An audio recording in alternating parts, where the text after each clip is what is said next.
Es un martes por la tarde en el corazón de la colonia Roma, en la Ciudad de México. Frente a una calle arbolada, un pequeño y silencioso local, con un modesto letrero naranja, atiende a un puñado de clientes. Los pasillos son estrechos, las cajas registradoras, tranquilas. Para cualquier transeúnte despistado, parecería una simple tienda de barrio, un rincón melancólico y olvidado por el tiempo. Pero este nombre, su mesa, no siempre fue un fantasma. Hace décadas, encendió una revolución que alteró para siempre el tejido social de América Latina.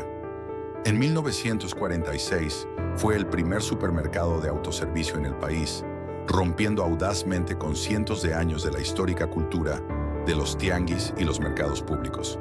En su época dorada, su mesa era el rey absoluto del comercio minorista capitalino, el símbolo definitivo de la nueva y próspera clase media mexicana. Fue el lugar exacto donde millones de familias empujaron un carrito de compras por primera vez en sus vidas. Sin embargo, hoy el majestuoso imperio que le enseñó a toda una nación cómo consumir en el mundo moderno ha quedado reducido a apenas 13 sucursales. Sus inmensos logros fueron borrados, tragados por corporaciones gigantescas y relegados a la sombra. ¿Cómo es posible que el pionero indiscutible, el creador de una industria multimillonaria, termine siendo devorado por los mismos competidores a los que inspiró? ¿Cómo sobrevive un gigante, pero únicamente como un rehén corporativo, atrapado en un bucle de nostalgia? Su final no llegó con una bancarrota espectacular, sino con una dolorosa y lenta asfixia. La Ciudad de México en la década de 1940 era una urbe vibrante, un epicentro cultural y económico que comenzaba a experimentar los primeros destellos del llamado milagro mexicano. Las calles se pavimentaban a un ritmo acelerado, los edificios de concreto comenzaban a elevarse hacia el cielo, y una incipiente clase media empezaba a forjarse con nuevas aspiraciones y profundos deseos de modernidad. Sin embargo, a pesar de los ruidosos tranvías eléctricos y los glamurosos cines de estreno que adornaban las avenidas principales, la forma en que los capitalinos compraban sus alimentos diarios permanecía rígidamente anclada en una tradición de siglos. El comercio minorista era un ritual antiguo, dictado por los tianguis, los grandes mercados públicos y las pequeñas tiendas de abarrotes o ultramarinos de barrio. En aquel entonces, abastecer la despensa era una labor exhaustiva que requería visitar a múltiples especialistas. La carne fresca se compraba obligatoriamente en la carnicería, el pan en la panadería y las frutas y verduras en el bullicio del mercado sobre ruedas. Y cuando se trataba de productos envasados o de limpieza, el cliente debía acudir a la tienda de abarrotes. Allí, la dinámica era invariable. Un enorme y pesado mostrador de madera fungía como una barrera física e impenetrable entre el consumidor y la mercancía. El cliente debía llevar una lista, mental o escrita, y dictarle al tendero, uno por uno, los artículos que necesitaba. El empleado, a menudo utilizando una vara larga con un gancho en la punta, bajaba las latas de los estantes superiores hasta el mostrador. No existía la menor posibilidad de leer las etiquetas con calma, de comparar diferentes tamaños o de sostener el producto en las manos antes de decidir la compra. Además, en los mercados tradicionales, el precio rara vez era fijo. El regateo era una danza social obligatoria, un desgaste verbal cotidiano que definía el costo final de la vida. Fue exactamente en este contexto, profundamente enraizado en la costumbre, que en el año 1946 germinó una idea que para muchos rozaba en la locura. Un grupo de emprendedores audaces vislumbró la posibilidad de importar un concepto que apenas comenzaba a transformar los suburbios en Estados Unidos: el autoservicio, self-service. Así se constituyó legalmente Supermercados S.A., una entidad corporativa cuyo acrónimo, SUMESA, pronto se grabaría con fuego en la memoria colectiva del país. La premisa del negocio era revolucionaria, casi subversiva para la mentalidad de la época: eliminar por completo el mostrador, derribar la barrera física que separaba a las personas de los alimentos, e invitar al cliente a caminar libremente entre los productos. La primera sucursal de SUMESA abrió sus puertas en la colonia San Rafael, un barrio céntrico, tradicional y de clase media, que representaba el corazón del progreso urbano de la capital mexicana. El día de la inauguración, Los transeúntes que se asomaban curiosos por los amplios ventanales de cristal no podían dar crédito a lo que veían. En lugar de un local oscuro, polvoriento y atiborrado de sacos, se encontraron con un espacio brillantemente iluminado, con modernos tubos fluorescentes, pasillos inusualmente amplios y pisos de loza impecablemente limpios. Pero lo más impactante no era la arquitectura innovadora, sino la mecánica del lugar. Al entrar, a cada cliente se le entregaba una canastilla de alambre. No había un solo empleado detrás de un mostrador esperando para tomar su orden. Estaban completamente solos frente a la mercancía. Para las amas de casa mexicanas, aquellas primeras visitas a su mesa fueron una experiencia profundamente transformadora, una embriagadora mezcla de desconcierto inicial y absoluta fascinación. Caminar por los pasillos, flanqueados por góndolas, un término técnico de exhibición que pronto se volvería de uso común, repletas de latas perfectamente alineadas, cajas coloridas y frascos relucientes. Era como entrar a un lujoso pabellón de exposiciones. Por primera vez en la historia de México, el consumidor tenía el poder absoluto de extender la mano, tomar una lata de sopa o un paquete de galletas, sentir su peso, leer minuciosamente los ingredientes y decidir por sí mismo. El control psicológico de la transacción había pasado abruptamente del vendedor al comprador. Esta autonomía sin precedentes vino acompañada de otra innovación radical que sacudió las costumbres comerciales: la transparencia absoluta en los precios. En los estantes de su mesa, cada artículo tenía su costo claramente marcado con una pequeña etiqueta o estampado directamente en el metal. El regateo, esa práctica milenaria que consumía tiempo y energía, fue abolido instantáneamente en sus instalaciones. El precio que se veía era el precio exacto que se pagaba. Al final del recorrido, las canastillas de alambre se vaciaban sobre una banda cerca de la puerta de salida, donde una moderna caja registradora mecánica totalizaba la compra con una velocidad, precisión y honestidad nunca antes vistas en el comercio nacional. Para los comerciantes tradicionales y los locatarios de los mercados públicos, la aparición de su mesa fue vista inicialmente con incredulidad y un evidente desdén. ¿Quién en su sano juicio confiaría en que los clientes no robarían los productos si nadie los vigilaba de cerca? ¿Cómo sobreviviría un negocio que se negaba a negociar sus precios con la clientela? Sin embargo, la abrumadora respuesta del público silenció rápidamente a los críticos más feroces. Las largas filas en las cajas registradoras de la sucursal de San Rafael demostraron que la naciente clase media mexicana estaba hambrienta de este nuevo nivel de confianza, eficiencia e higiene. El escepticismo inicial se transformó en asombro cuando quedó claro que el modelo de autoservicio no era una moda pasajera norteamericana, sino el futuro ineludible del consumo masivo. El impacto de aquel primer establecimiento fue sísmico. Su mesa no solo inauguró formalmente el formato de supermercado en México y en toda América Latina, desencadenó un cambio sociológico profundo.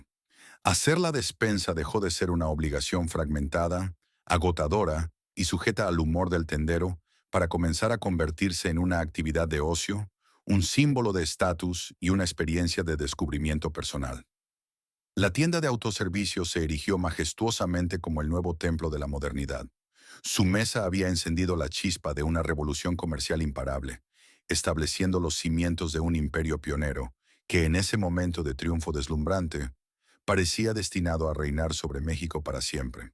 Entrando en la vibrante década de 1950, el experimento inicial en la colonia San Rafael había demostrado ser un rotundo y aplastante éxito. Su mesa no solo había sobrevivido al intenso escepticismo de los comerciantes tradicionales, sino que había desatado un fervor de consumo sin precedentes en la capital. La directiva, impulsada por arcas llenas y una demanda ciudadana que parecía insaciable, emprendió una agresiva estrategia de expansión. Ya no se trataba simplemente de abrir sucursales, se trataba de colonizar estratégicamente los barrios emergentes de una metrópoli que crecía a pasos agigantados. Zonas residenciales prósperas como Polanco, la del Valle y la Condesa, vieron cómo, casi de la noche a la mañana, se erigían estos nuevos templos de cristal, acero y luz fluorescente. Su mesa se convirtió rápidamente en el ancla comercial del desarrollo urbano, dictando con cada nueva apertura hacia dónde se movía la brújula de la modernidad en la Ciudad de México. Con la acelerada expansión llegó una de las innovaciones más icónicas y transformadoras en la historia del comercio minorista latinoamericano: la introducción masiva del carrito de compras metálico. Las modestas canastillas de alambre originales pronto resultaron dolorosamente insuficientes para clientes que, seducidos por la abundancia visual y la facilidad de elección, deseaban adquirir mucho más de lo que sus brazos podían soportar. La llegada del carrito con ruedas cambió por completo la psicología del consumidor mexicano. Ya no se compraba lo estrictamente necesario para el día a día. Se comenzó a comprar para la semana completa o incluso para la quincena. Las amas de casa, que antes debían cargar pesadas bolsas de lona a través de largas distancias bajo el sol, ahora empujaban suavemente y sin esfuerzo su despensa por pasillos pulcros y climatizados. Este simple artefacto de metal multiplicó exponencialmente el volumen de ventas por cliente y consolidó el modelo de negocio de alto flujo que haría de su mesa un titán indomable. A mediados de la década, comprar en su mesa había trascendido la mera necesidad biológica de adquirir alimentos. Se había transmutado en un poderoso y visible símbolo de estatus. La emergente clase media mexicana, fortalecida por el auge de la industrialización nacional, encontraba en estos relucientes supermercados un reflejo exacto de sus nuevas aspiraciones económicas. Ser visto empujando un carrito por los pasillos de su mesa era una declaración silenciosa, pero inmensamente elocuente, de progreso y sofisticación social. El contraste sensorial era absoluto. Frente a la tierra húmeda, los gritos de los pregoneros y los olores orgánicos de los tianguis, su mesa ofrecía pisos de linóleo pulido que olían a cera fresca.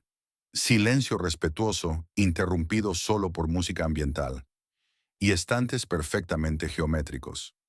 La tienda ofrecía por primera vez acceso masivo a productos innovadores: café soluble, duraznos en almíbar, cortes de carne fríamente empacados en celofán y marcas de limpieza internacionales. Era en esencia la promesa del American Way of Life, traducida, adaptada y empaquetada para el entusiasta consumidor chilango. Su mesa también alteró de manera irreversible la dinámica familiar. Antes de su llegada, ir al mercado era una labor doméstica ardua y madrugadora, generalmente delegada de forma exclusiva a las madres o a las trabajadoras del hogar. Con la consolidación del supermercado, nació un fenómeno cultural completamente inédito en México: la compra familiar de fin de semana. Los sábados y domingos por la mañana, las tiendas de su mesa se abarrotaban de familias enteras. Los padres, vestidos de civil en su día de descanso, empujaban el carrito con orgullo. Los niños corrían fascinados entre las imponentes pirámides de cereales coloridos, y las madres tomaban el control absoluto del presupuesto familiar. El supermercado se transformó en un destino de esparcimiento legítimo, un paseo de fin de semana tan emocionante y válido como ir al parque de Chapultepec o al cine matiné. Su mesa ya no solo vendía comida, vendía una experiencia integral de vida moderna, limpia y aspiracional. Para finales de los años 50, su mesa operaba como una máquina imparable de hacer dinero. Las cajeras, vestidas con batas impecablemente almidonadas, tecleaban los precios en las máquinas registradoras con una destreza mecanizada que maravillaba a los presentes. Habían educado a toda una nación en el complejo arte del autoservicio, estableciendo un monopolio virtual sobre la modernidad minorista. La marca era el estándar de oro absoluto en la Ciudad de México. Sin embargo, en el despiadado mundo de los negocios, un éxito tan abrumador y visible actúa invariablemente como un faro que atrae a los depredadores. Mientras los ejecutivos de su mesa celebraban sus triunfos en sus oficinas corporativas, convencidos de que su refinado modelo urbano era invencible y eterno, en los márgenes de la ciudad comenzaban a gestarse ideas peligrosas. Otros empresarios, observando meticulosamente el imperio que su mesa había construido desde cero, se preparaban en las sombras para llevar la revolución del autoservicio a un nivel de gigantismo que los pioneros originales jamás habrían imaginado. El esplendor absoluto de su mesa estaba a punto de alcanzar su clímax, ocultando bajo su brillo cegador las fatales semillas de su futura vulnerabilidad. Al despuntar la década de 1960, México se encontraba sumergido en un periodo de prosperidad económica y estabilidad deslumbrante. Una era de crecimiento sostenido que el mundo bautizaría como el desarrollo estabilizador. La capital del país latía con un ritmo cosmopolita, expandiéndose hacia todos los puntos cardinales con nuevas avenidas, imponentes obras públicas y fraccionamientos residenciales que prometían un estilo de vida moderno e idílico para millones. En el epicentro exacto de este torbellino de progreso y consumo masivo, erguido como un coloso indiscutible del comercio minorista, se encontraba su mesa. Ya no era simplemente un experimento audaz de la posguerra, ni una cadena en fase de crecimiento. Su mesa se había metamorfoseado en una institución cultural sólida, un pilar fundamental de la vida urbana y del aspiracionismo capitalino. Durante esta época de esplendor, la hegemonía de la marca era absoluta, y a los ojos de sus directivos, inquebrantable. Las sucursales de su mesa, estratégicamente diseminadas por los vecindarios más prósperos de la metrópoli, funcionaban como maquinarias perfectas de rentabilidad. Atravesar las imponentes puertas de cristal de una tienda Sumesa en 1965 era ingresar a un microcosmos de abundancia y sofisticación sin precedentes en América Latina. Los estantes rebosaban de productos que hasta hacía poco eran considerados lujos inalcanzables. Finos vinos importados, chocolates europeos, quesos maduros y una variedad de productos enlatados y congelados que representaban la cúspide de la conveniencia doméstica moderna. La iluminación inmaculada, el aire acondicionado, un verdadero lujo arquitectónico en aquellos años, y la meticulosa presentación de los productos perecederos creaban una atmósfera que fascinaba y retenía a los compradores. Hacer la despensa en su mesa se consolidó como el símbolo definitivo de pertenencia a la acomodada clase media y alta de la Ciudad de México. Las señoras de la sociedad capitalina, elegantemente ataviadas, paseaban sus carritos metálicos por los amplios pasillos, no solo para abastecer sus alacenas, sino en un ritual de ver y ser vistas. Era un evento social cotidiano, una sutil coreografía de estatus donde el simple acto de elegir una marca premium de café o un corte de carne empacado al vacío comunicaba silenciosamente el éxito financiero del hogar. Las marquesinas de su mesa se convirtieron en puntos de referencia geográficos y emocionales para toda una generación que creció asociando el logotipo de la empresa con la prosperidad familiar. El volumen de ventas que la cadena manejaba alcanzaba cifras astronómicas para la época. Cada caja registradora era un motor incesante de ingresos que validaba, día tras día, la visión original de sus fundadores. Los grandes proveedores nacionales e internacionales competían ferozmente, ofreciendo concesiones extraordinarias solo para asegurar unos centímetros de espacio en las codiciadas góndolas de su mesa, sabiendo perfectamente que la presencia en esos estantes garantizaba el éxito comercial a nivel nacional. La empresa dictaba las reglas del mercado, imponía nuevas tendencias de consumo y gozaba del favor incondicional de una clientela profundamente leal que no concebía comprar en otro lugar. Pero el éxito absoluto es, con demasiada frecuencia, el arquitecto de la ceguera corporativa. Envueltos en un espejismo de invulnerabilidad, embriagados por las multitudes que abarrotaban sus tiendas cada fin de semana y por los márgenes de ganancia que no dejaban de crecer, los líderes de su mesa comenzaron a aislarse en su propia grandeza.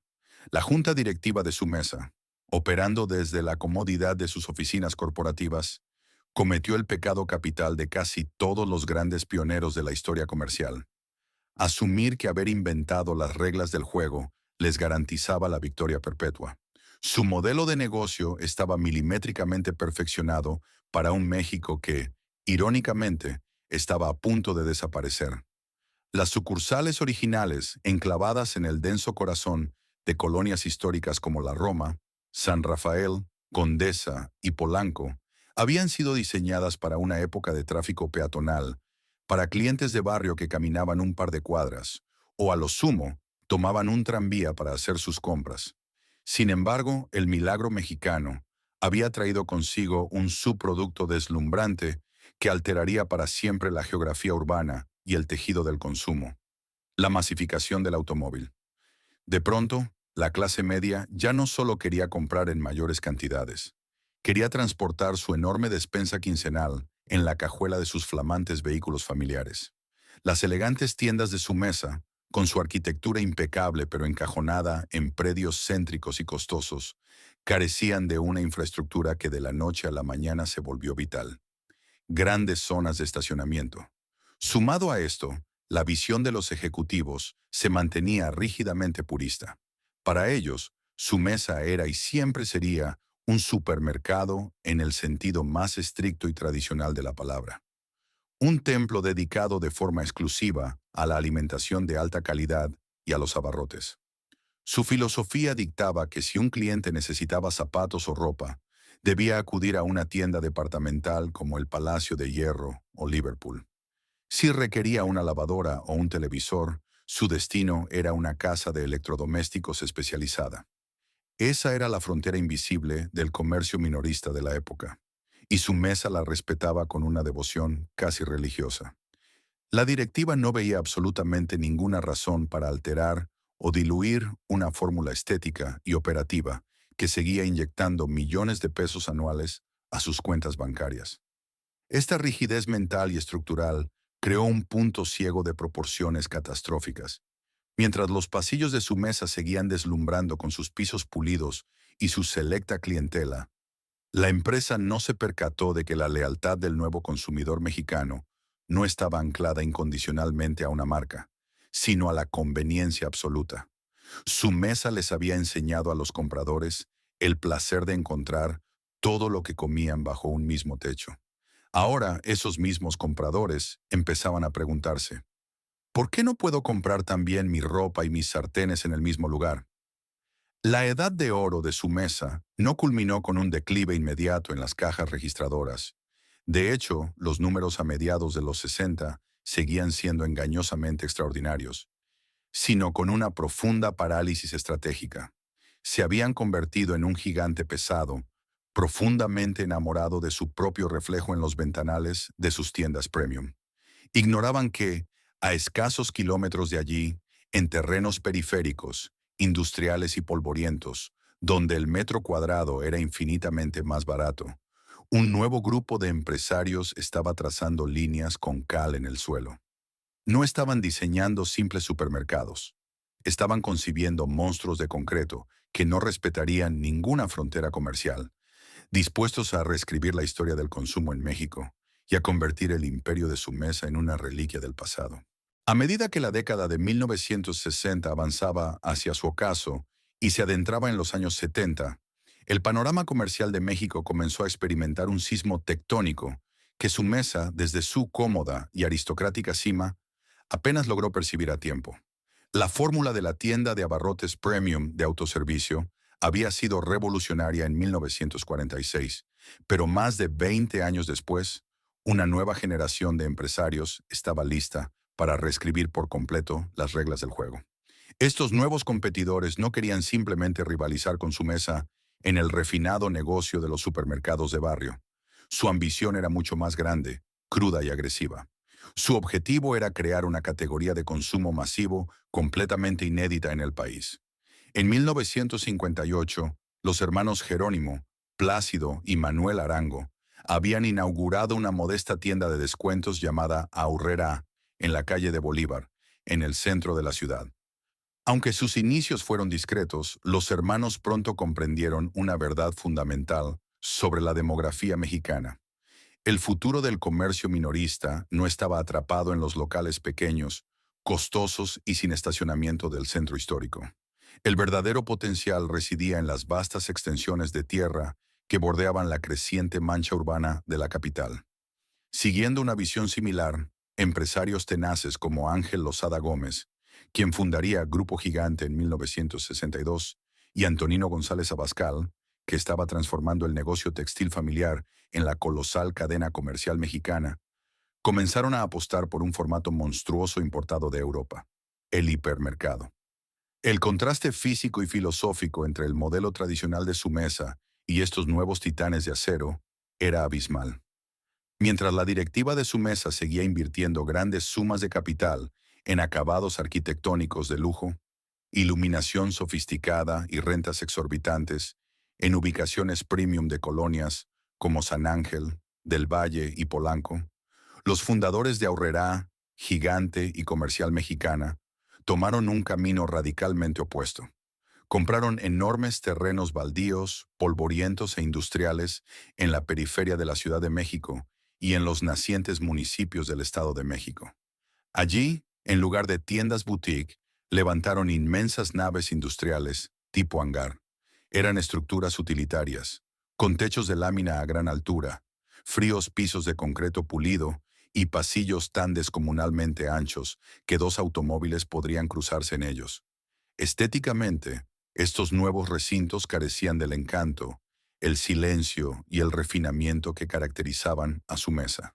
Sin embargo, compensaban esta total falta de glamour con una oferta abrumadora, agresiva y ruidosa que desafiaba la imaginación del consumidor de la época. La verdadera revolución del hipermercado radicaba en su concepto implacable de todo bajo un mismo techo. Cuando un cliente entraba a un Gigante o a una Comercial Mexicana a principios de los años 70, la experiencia lo dejaba sin aliento. Sí, encontraba los abarrotes, las frutas y las latas de sopa que ofrecía su mesa, pero al girar hacia el pasillo principal, se topaba con una inmensa sección de ropa para toda la familia, seguida de un ruidoso departamento de electrodomésticos, con interminables hileras de televisores, de cinescopio, lavadoras, licuadoras y estufas. Más allá, se extendían montañas de muebles, artículos de ferretería, juguetes y hasta refacciones para automóviles y llantas.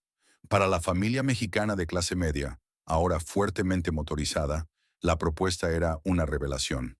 Ya no tenían que hacer una parada en el supermercado de la colonia para comprar la carne, otra en la tienda departamental del centro para buscar una camisa y una más en la mueblería.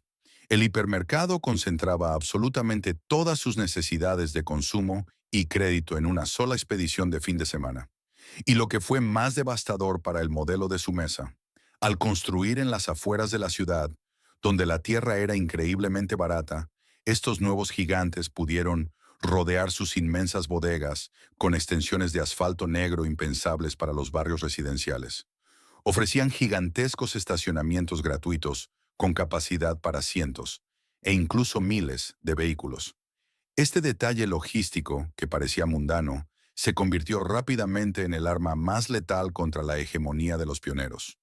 El estacionamiento se convirtió, de manera silenciosa y letal, en la herramienta más destructiva contra el imperio de su mesa. Para una clase media que estaba adquiriendo automóviles a un ritmo febril, la logística de la compra había cambiado radicalmente. Acudir a una elegante sucursal de su mesa en la colonia Roma significaba, cada vez más, una odisea de estrés urbano. Dar vueltas interminables buscando un espacio en las estrechas calles, arriesgarse a una infracción o tener que cargar pesadas bolsas de papel a lo largo de varias cuadras hasta el vehículo. En contraste, las monumentales planchas de asfalto de Aurrerá, Gigante y Comercial Mexicana, ofrecían un acceso sin fricciones. Las familias podían estacionar a pocos metros de la entrada, llenar uno, dos o hasta tres carritos hasta el tope y trasladar la mercancía directamente a sus cajuelas sin el menor esfuerzo. La limitante física de ¿cuánto puedo cargar? Desapareció, y con ella, el tamaño promedio de compra se disparó a niveles que su mesa simplemente no podía albergar en sus pasillos de formato reducido. Esta nueva dinámica alteró también la psicología del fin de semana. El hipermercado dejó de ser un simple lugar de abastecimiento para convertirse en un centro de entretenimiento y descubrimiento familiar.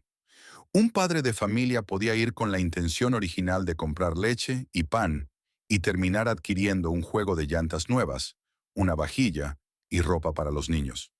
El modelo de negocio de los gigantes se basaba en el volumen implacable. Al vender miles de productos de diferentes categorías bajo un mismo techo, lograban subsidiar los márgenes de ganancia. Aquí fue donde su mesa recibió el golpe financiero más severo. Al operar locales mucho más grandes y comprar mercancía a una escala masiva, Las nuevas cadenas de hipermercados adquirieron un poder de negociación brutal frente a los proveedores. Podían exigir precios por volumen que rozaban el costo de producción, trasladando esos agresivos descuentos directamente a las etiquetas en los estantes. Su mesa, con su red de tiendas más pequeñas, sus altos costos de mantenimiento en zonas exclusivas y su enfoque en productos premium o importados, quedó atrapada en una estructura de costos rígida. Era matemáticamente imposible que igualaran las promociones y los precios de remate que Aurrerá o Comercial Mexicana anunciaban a toda página en los periódicos dominicales. De repente, la etiqueta de supermercado de estatus comenzó a sentirse como una trampa. Para el consumidor promedio, la fidelidad a la marca Sumesa comenzó a desmoronarse frente a la innegable realidad matemática de que su dinero rendía el doble en los confines de un hipermercado. Para agravar la situación, la demografía de la Ciudad de México estaba mutando. Las familias jóvenes, buscando mayores espacios y huyendo de la creciente densidad del centro, comenzaron un éxodo masivo hacia los nuevos suburbios en el norte y sur de la capital, como ciudad satélite.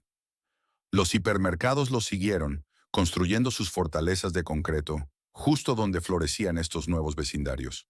Su mesa, atrincherada en sus hermosos pero anticuados locales del centro histórico y sus colonias aledañas, vio cómo su clientela original envejecía o se mudaba.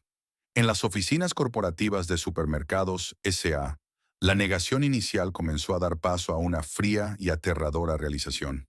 La revolución del autoservicio que ellos mismos habían iniciado se había convertido en un monstruo incontrolable que ahora amenazaba con devorarlos. Ya no eran los reyes indiscutibles dictando las reglas. Eran un formato del pasado, rodeados por gigantes modernos que avanzaban rápidamente para reclamar su corona. La verdadera lucha por la supervivencia apenas comenzaba. La llegada de la década de 1970 trajo consigo vientos helados para la economía mexicana y, por consecuencia, para el sector minorista. El tan celebrado milagro mexicano, que había sostenido un crecimiento espectacular y una inflación controlada durante casi 20 años, comenzó a mostrar grietas profundas y alarmantes.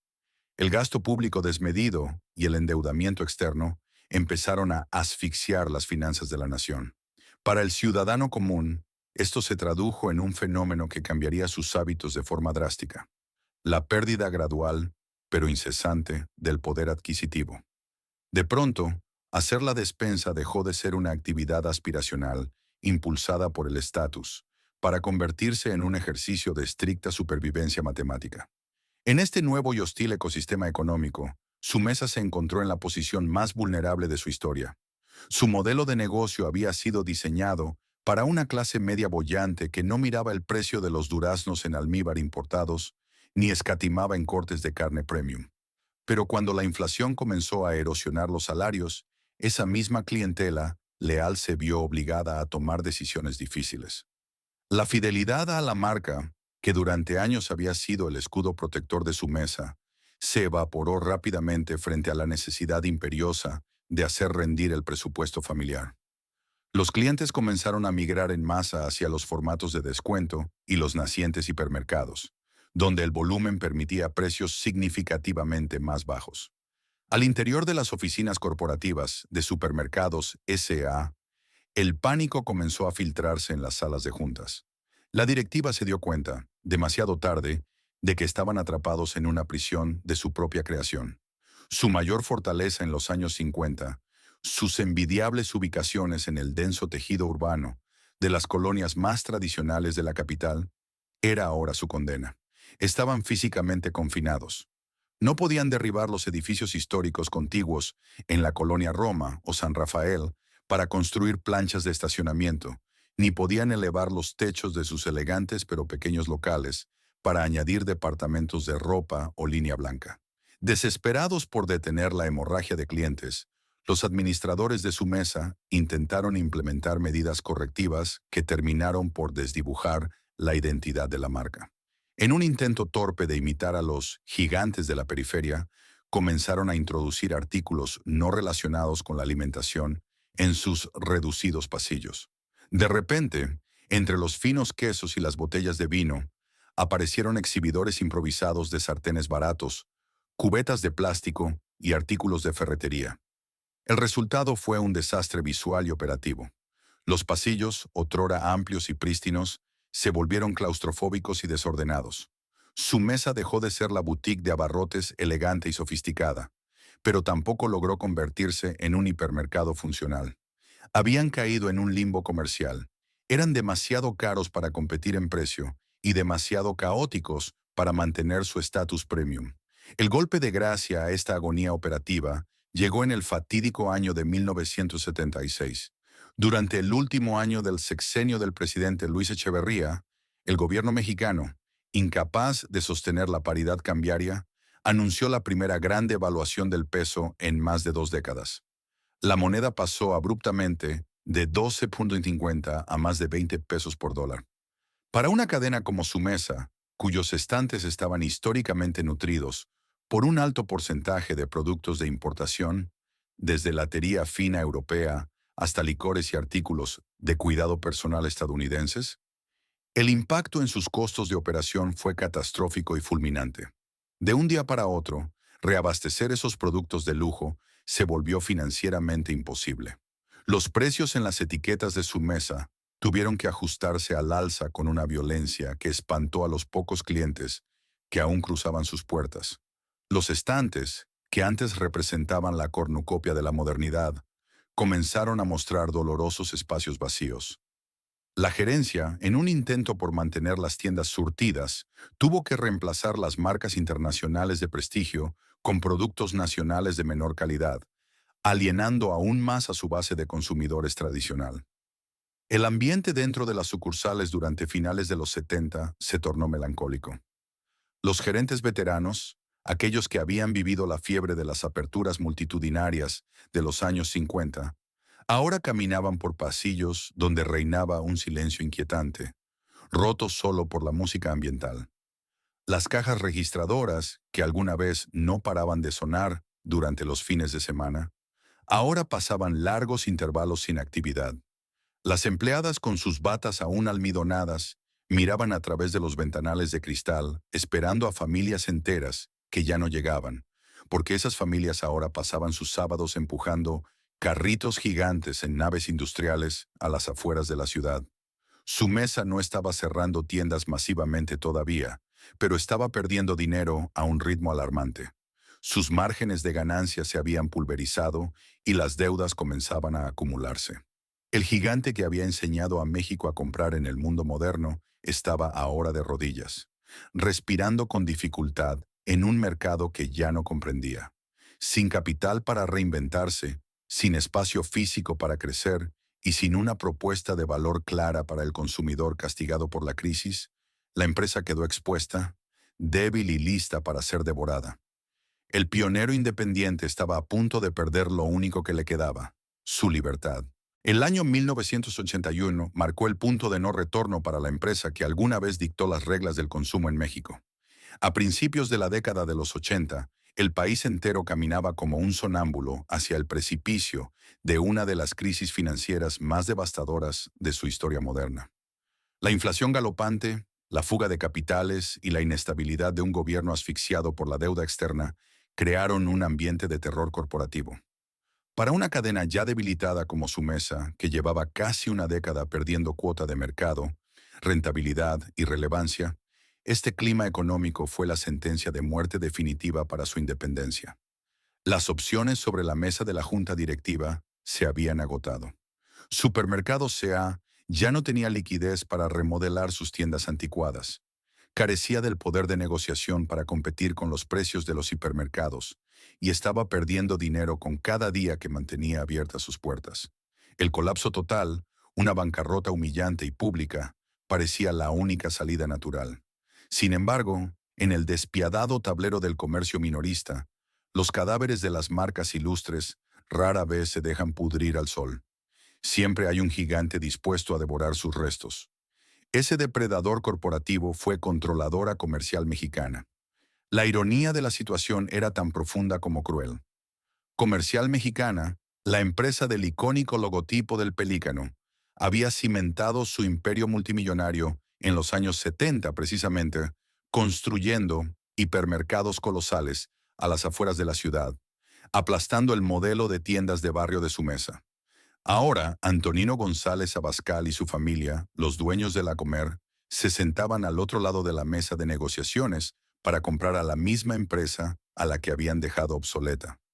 ¿Por qué un gigante de los hipermercados querría comprar una cadena fallida de supermercados pequeños? La respuesta no estaba en la lealtad a la marca Sumesa, ni en el deseo de salvar su legado romántico. La respuesta era pura y fría estrategia inmobiliaria. A pesar de todos sus defectos, Sumesa poseía un activo invaluable que el dinero de Comercial Mexicana no podía comprar en los años 80. Terrenos y locales comerciales en el corazón absoluto de la Ciudad de México. Ubicaciones premium en la colonia Roma, Condesa, San Ángel, Polanco y la del Valle. Zonas que ya estaban completamente urbanizadas y donde era físicamente imposible, por falta de espacio y regulaciones gubernamentales, construir una enorme Comercial Mexicana.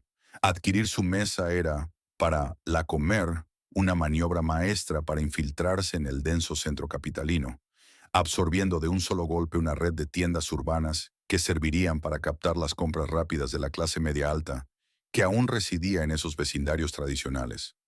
Las negociaciones finales se llevaron a cabo a puerta cerrada, lejos del escrutinio público.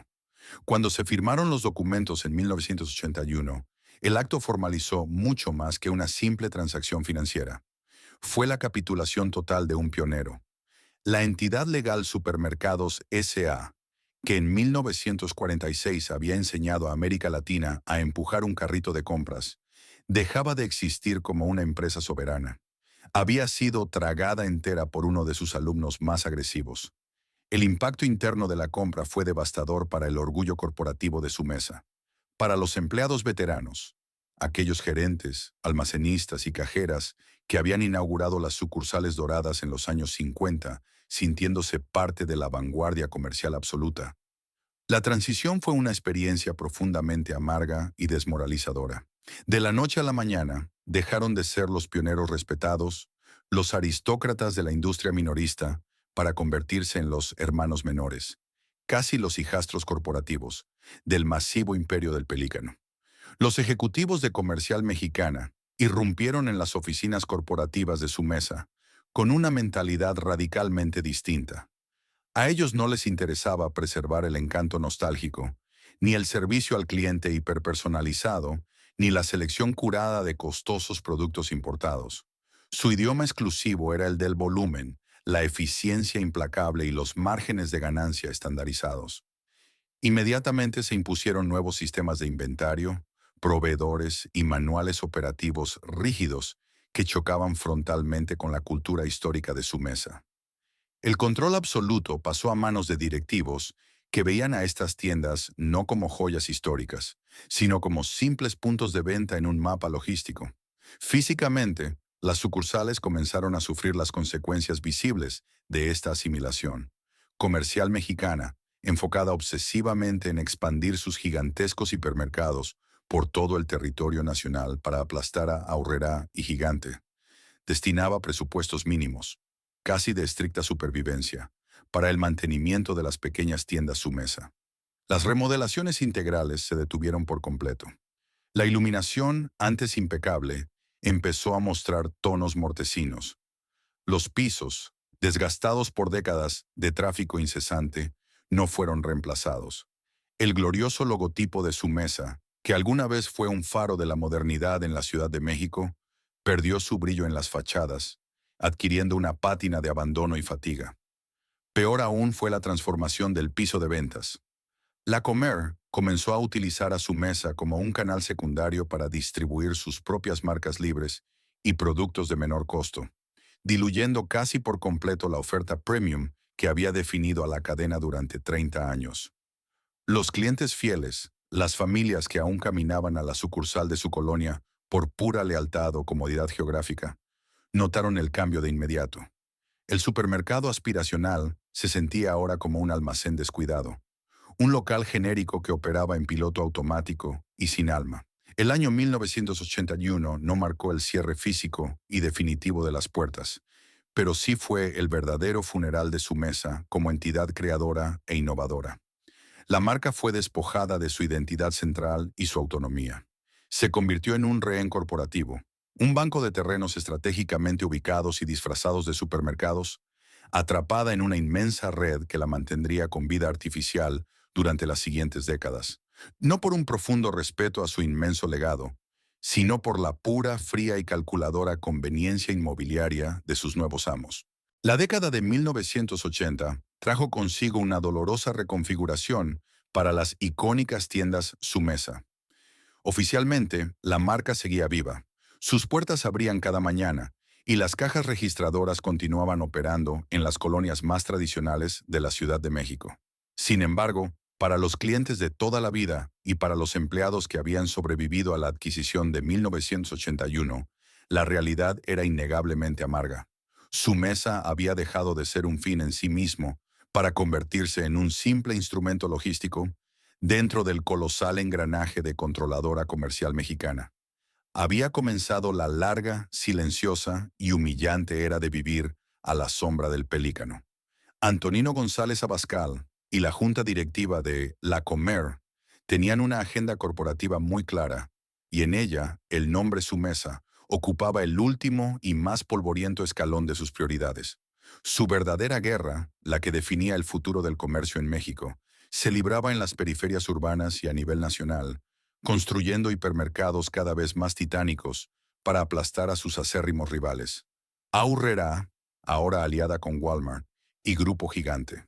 Todo el capital fresco, las innovaciones tecnológicas, las agresivas campañas de marketing en televisión y la atención ejecutiva se canalizaban casi exclusivamente hacia la expansión de Comercial Mexicana y, posteriormente, de sus formatos hermanos como Mega.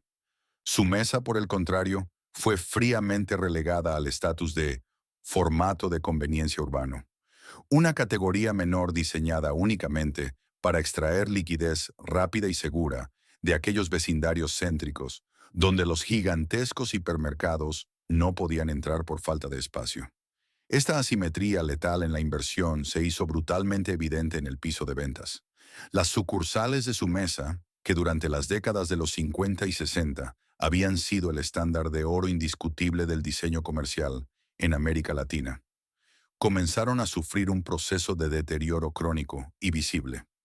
No se aprobaron presupuestos para modernizar los ruidosos sistemas de refrigeración, ni para cambiar los desgastados pisos de linóleo que alguna vez brillaron como espejos, ni mucho menos para actualizar la estética de las fachadas que poco a poco iban perdiendo su antiguo esplendor. Entrar a un Sumesa a mediados de los años 90 era, en muchos sentidos, como entrar a una cápsula del tiempo mal conservada, un eco arquitectónico melancólico de un México moderno que ya había quedado atrás. Además del abandono físico y estructural, la identidad comercial de la cadena fue desmantelada pieza por pieza de manera sistemática. El meticuloso surtido de productos importados, carnes frías de primera calidad y artículos gourmet que alguna vez justificó la lealtad inquebrantable de la clase media alta hacia su mesa, fue reemplazado progresivamente por el inventario estandarizado y genérico de Comercial Mexicana. Las góndolas, antes un símbolo de estatus, se llenaron abruptamente de las marcas libres de La Comer, como la icónica marca Pelícano, y de productos de consumo masivo de bajo costo. La estrategia corporativa era gélida, pero matemáticamente impecable. Utilizar la valiosa infraestructura céntrica de su mesa para desplazar el inmenso volumen de mercancía barata que la empresa matriz compraba por toneladas. Pero en el proceso, le arrancaron el alma a la tienda.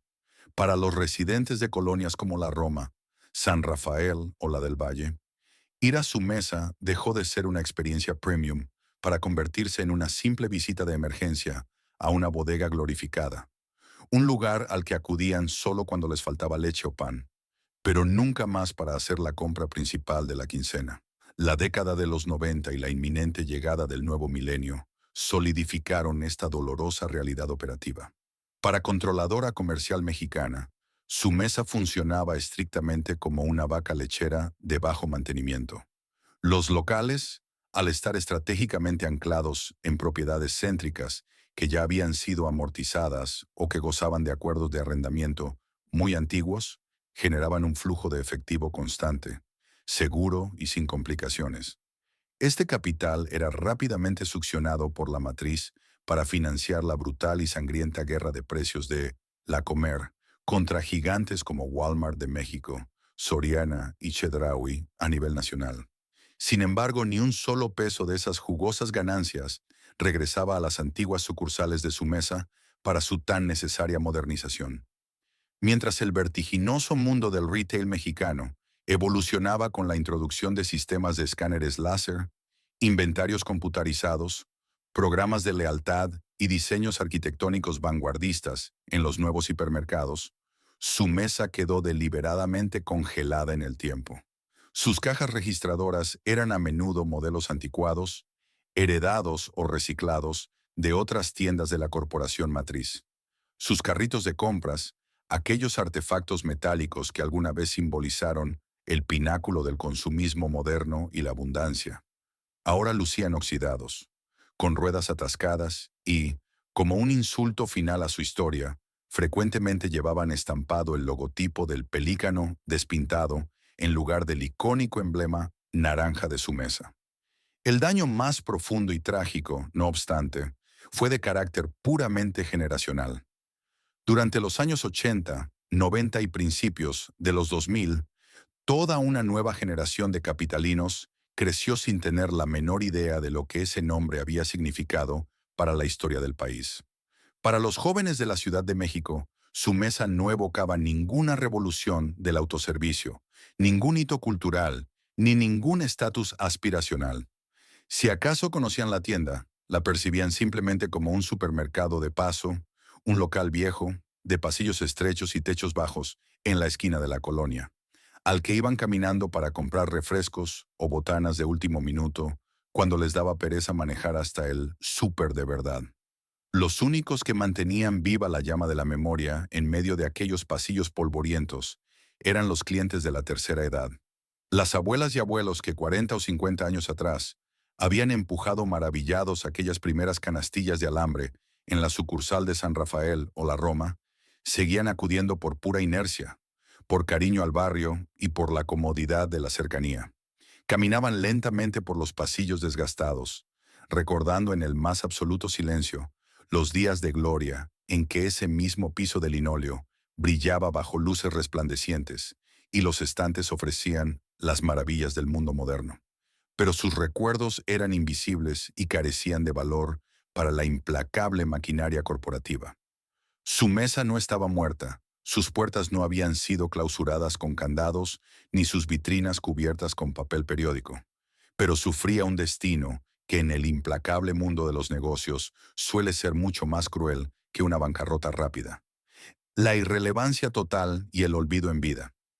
Había sido reducida a un fantasma comercial, una marca completamente vaciada de su esencia original y condenada a existir en las sombras de las calles más antiguas de la capital. Atrapada durante casi 3 décadas bajo el inmenso y pesado plumaje de Comercial Mexicana, la empresa que literalmente le enseñó a México cómo hacer la despensa, operaba en piloto automático.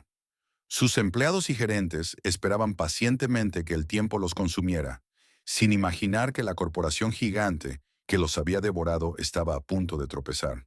En el horizonte, una tormenta financiera global se gestaba, amenazando con provocar un apocalipsis corporativo que pondría el destino del fantasma de su mesa, una vez más, al borde del abismo. Durante la primera década del nuevo milenio, el ecosistema minorista mexicano operaba bajo la ilusión de una feroz pero estable normalidad.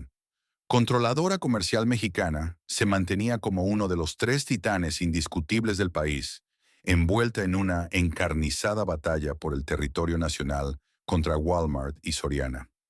En este inmenso campo de guerra corporativo, el fantasma de su mesa continuaba su existencia silenciosa, operando sus 13 sucursales céntricas con una resignación melancólica.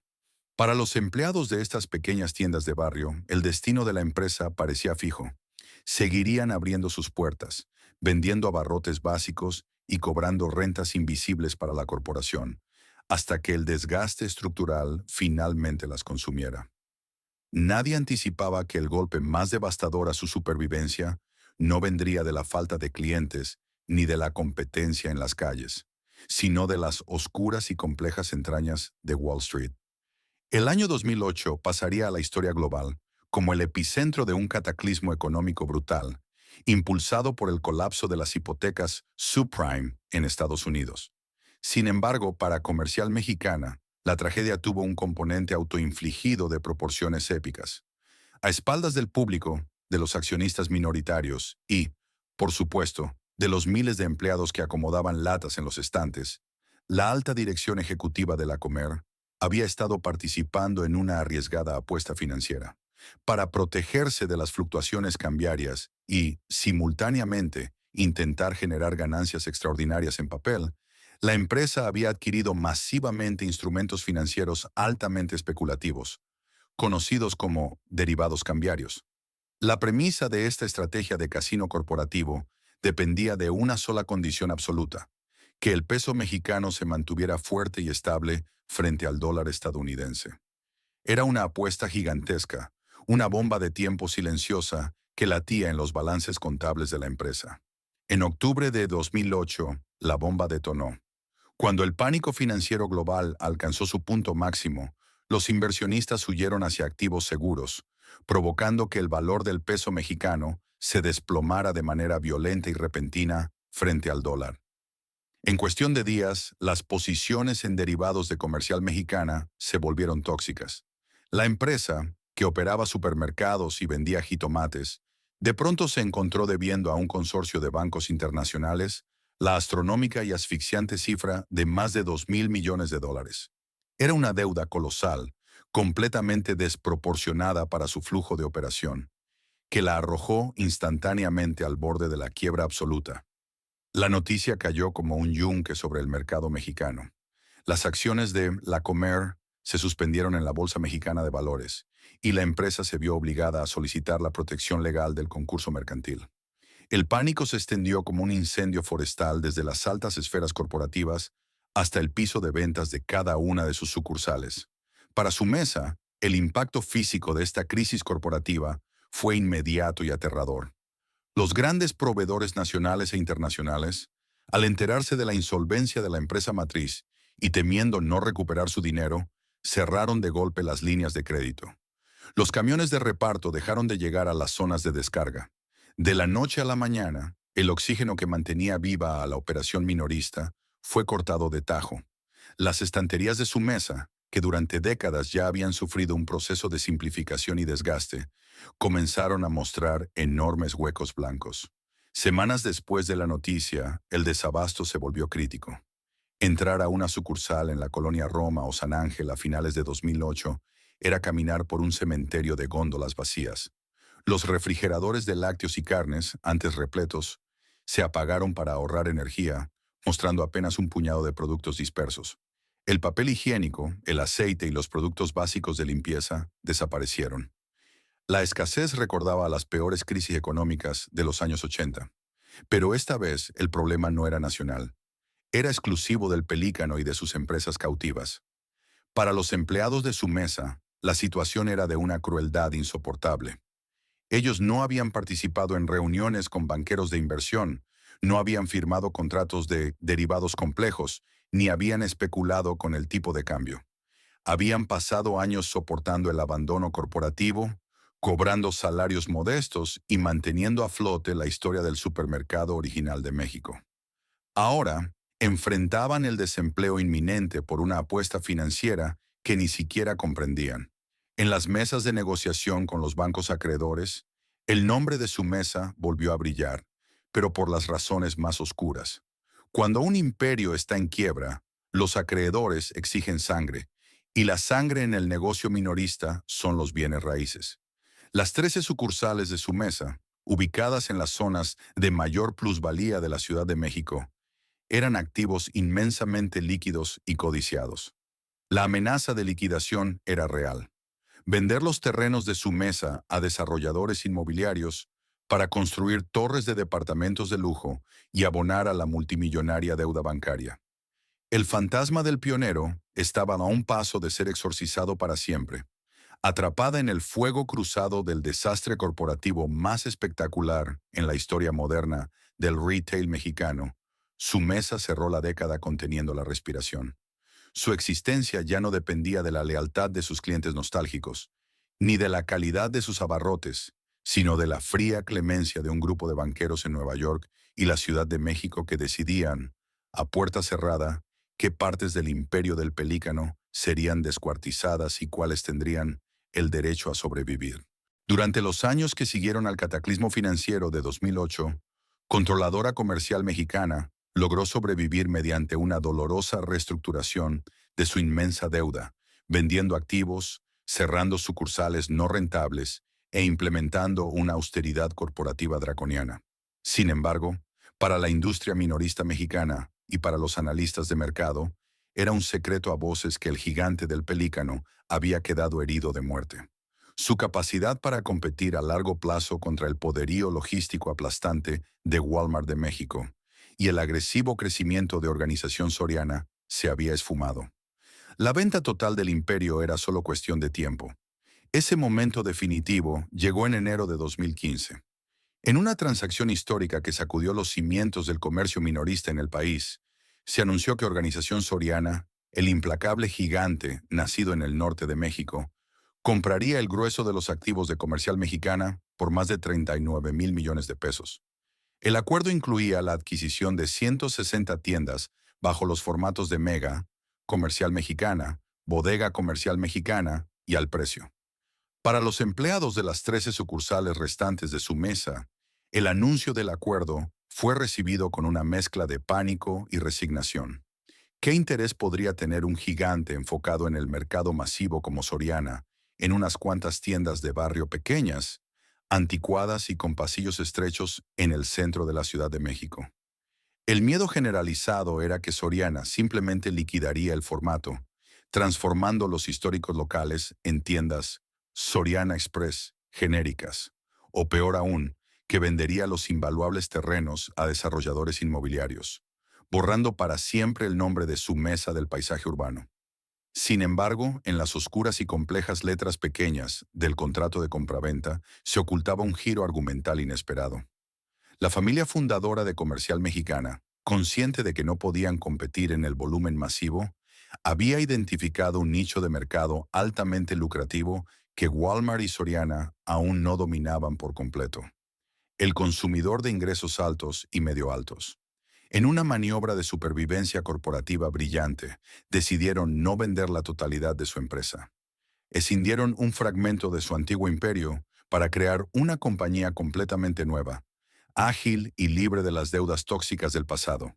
Grupo La Comer. Esta nueva entidad retendría únicamente los formatos diseñados para clientes de mayor poder adquisitivo. Conservaron el formato Hyper Premium City Market, las tiendas fresco. Desarrollaron un nuevo formato llamado simplemente La Comer y, de manera casi milagrosa, decidieron mantener a su mesa. El rescate de su mesa de las garras de la absorción masiva de Soriana no fue, lamentablemente, un acto de romanticismo corporativo ni un tributo a su legado como el primer supermercado de México. Fue una decisión fría y estrictamente geográfica. Las 13 tiendas de su mesa estaban enclavadas en el corazón mismo de las colonias más prósperas, tradicionales y densamente pobladas de la capital: San Ángel, Polanco, La Roma, La del Valle, Cuernavaca, en la zona de Vista Hermosa, y Coyoacán. Eran zonas donde las regulaciones de uso de suelo hacían prácticamente imposible construir grandes supermercados nuevos. Su mesa poseía el monopolio geográfico de la conveniencia para una demografía de alto poder adquisitivo, exactamente el público objetivo que el nuevo Grupo La Comer deseaba capturar. Su mesa había sobrevivido al colapso de su empresa matriz y se había salvado de ser digerida por Soriana. Sus puertas seguirían abiertas y el logotipo naranja seguiría iluminando las calles de la capital. Pero la realidad de esta supervivencia era profundamente agridulce. Al integrarse al nuevo Grupo La Comer, quedó dolorosamente claro cuál sería su papel en esta nueva familia corporativa. Mientras la junta directiva inyectaba cientos de millones de pesos en la rápida expansión y el diseño ultralujoso de City Market, Con sus pisos de mármol importado, cavas de vinos exclusivas, barras de café de especialidad y carnes wagyu, su mesa fue relegada una vez más al fondo del presupuesto. Se realizaron algunas remodelaciones cosméticas urgentes para evitar que las sucursales colapsaran de vejez, pero no hubo ningún intento real de modernizar el formato ni de devolverle su estatus premium de los años 50. En el ecosistema de Grupo La Comer, su mesa fue encasillada de manera definitiva como el formato de proximidad y conveniencia, un lugar funcional para compras rápidas de reposición, pero jamás el destino principal de despensa. El milagro de 2015 garantizó que su mesa no muriera, pero al mismo tiempo selló su destino como un prisionero de su propia historia. Mientras sus hermanos menores, City Market y Fresco, se convertían en los nuevos símbolos de estatus de la modernidad mexicana, arrebatándole a su mesa el título que alguna vez ostentó con tanto orgullo, el pionero del autoservicio se vio obligado a observar la revolución desde la periferia, existiendo en una extraña dimensión donde estaba vivo comercialmente, pero muerto en espíritu. En el paisaje urbano del México contemporáneo, dominado por veloces aplicaciones de entrega a domicilio, colosales hipermercados de formato bodega en las periferias y lujosos paraísos gourmet como City Market, entrar a una de las escasas sucursales sobrevivientes de su mesa es una experiencia casi surrealista. Es, en esencia, cruzar el umbral hacia una dimensión donde el tiempo parece haberse detenido en algún punto indefinido de finales del siglo XX. Hoy en día, la marca opera apenas 13 ubicaciones, una cifra minúscula, casi estadística, si se compara con los miles de puntos de venta que controlan los gigantes modernos del retail, y un recordatorio melancólico del imperio que alguna vez fue absoluto. Estas 13 sucursales, ancladas tercamente en colonias de profunda tradición como la Roma, San Ángel, Polanco, la del Valle o en la zona de Vista Hermosa, en Cuernavaca, operan bajo una extraña y silenciosa dualidad. Para las nuevas generaciones, los jóvenes profesionales que hoy habitan estos vecindarios altamente gentrificados, su mesa es simplemente una tienda de conveniencia glorificada. Es el local al que acuden a pie, deprisa, cuando olvidaron comprar hielo para una reunión, agua embotellada o algún ingrediente de última hora. Para ellos no hay un vínculo emocional ni asombro histórico, es pura utilidad geográfica. Empujan sus pequeños carritos por los pasillos estrechos, ignorando por completo que están caminando sobre los restos del mismísimo punto cero del autoservicio en América Latina. Sin embargo, la verdadera alma de su mesa en la actualidad, el frágil hilo que la conecta con su glorioso y revolucionario pasado, reside exclusivamente en su clientela de mayor edad. Para los abuelos y abuelas de estos barrios céntricos, hacer la despensa en su mesa es un acto de profunda resistencia nostálgica. Cuando caminan por esos pisos que han perdido el brillo de antaño, no ven un supermercado pequeño y rebasado por la modernidad. Ven los ecos de su propia juventud. Recuerdan la fascinación de los años 50, cuando esos mismos pasillos representaban la cúspide del progreso. Recuerdan a sus madres asombradas frente a las primeras cajas registradoras mecánicas. Y recuerdan los fines de semana donde vestir sus mejores ropas para ir a hacer las compras en familia era un ritual inquebrantable. Para esta generación, la atención sigue siendo íntima y personal. Los empleados más veteranos, algunos con décadas de servicio, que han sobrevivido a compras, escisiones y transiciones corporativas, conocen a estos clientes por su nombre de pila. Saben qué marca exacta de café prefieren y cómo les gusta que les corten el jamón en la vitrina de salchichería. En un mundo minorista que se ha vuelto gélido, automatizado, obsesionado con las cajas de autocobro y la eficiencia algorítmica, las 13 tiendas de su mesa ofrecen un refugio humano, pausado y familiar. Pero este encanto romántico no puede ocultar la cruda realidad corporativa. Su mesa, como fuerza de mercado, es un fantasma. No tiene agresivas campañas publicitarias en televisión, no lanza innovaciones tecnológicas, no inaugura nuevas sucursales ni busca conquistar territorios. Su matriz, Grupo La Comer, la mantiene operativa porque los bienes raíces que ocupa son invaluables y el flujo de caja, aunque pequeño en el balance general del corporativo, es estable y cautivo. La marca es, trágicamente, un rehén de su propia y privilegiada geografía. Así, el pionero valiente, que en 1946 se atrevió a desafiar siglos de cultura, de mercados tradicionales, enseñándole a toda una nación la maravilla de elegir los productos por sí mismos, terminó convirtiéndose en una exhibición estática. Su mesa no murió bajo el peso de una bancarrota aniquiladora, ni sus letras naranjas fueron arrancadas violentamente de las fachadas en medio de un escándalo financiero, pero sufrió el destino trágico de aquellos que inician una revolución y luego son incapaces de evolucionar a la velocidad de la misma. Se quedó atrás, observando desde la ventana de sus viejos locales cómo el imperio gigantesco que ayudó a construir era conquistado y repartido por corporaciones mucho más grandes, ruidosas y despiadadas. Hoy su mesa es un museo vivo del comercio minorista mexicano. Respira, sí, pero permanece atrapado para siempre en el inquebrantable ámbar de la nostalgia. La historia de su mesa es mucho más que la crónica de una cadena de supermercados que fue absorbida por un pez corporativo más grande. Es un espejo nítido de la brutal y vertiginosa evolución del México moderno.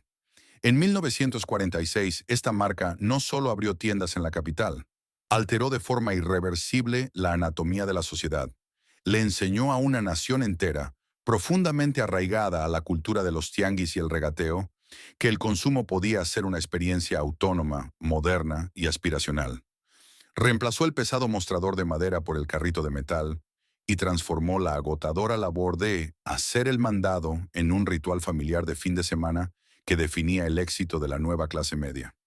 Sin embargo, el destino del fantasma naranja encierra una de las lecciones empresariales más crueles, silenciosas y universales.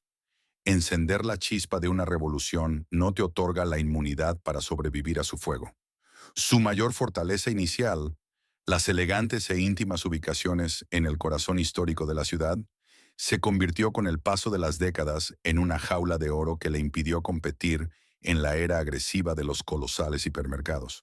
Los directivos de su mesa cometieron el error letal de creer que el prestigio histórico y la lealtad incondicional de sus clientes serían un escudo eterno, olvidando que en el despiadado mundo del comercio minorista, la nostalgia jamás ha sido una estrategia de supervivencia viable.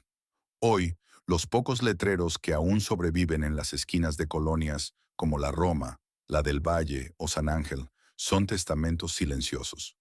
Para las nuevas generaciones que compran a través de pantallas de cristal y exigen entregas en minutos, su mesa es solo un local viejo y conveniente en su vecindario gentrificado.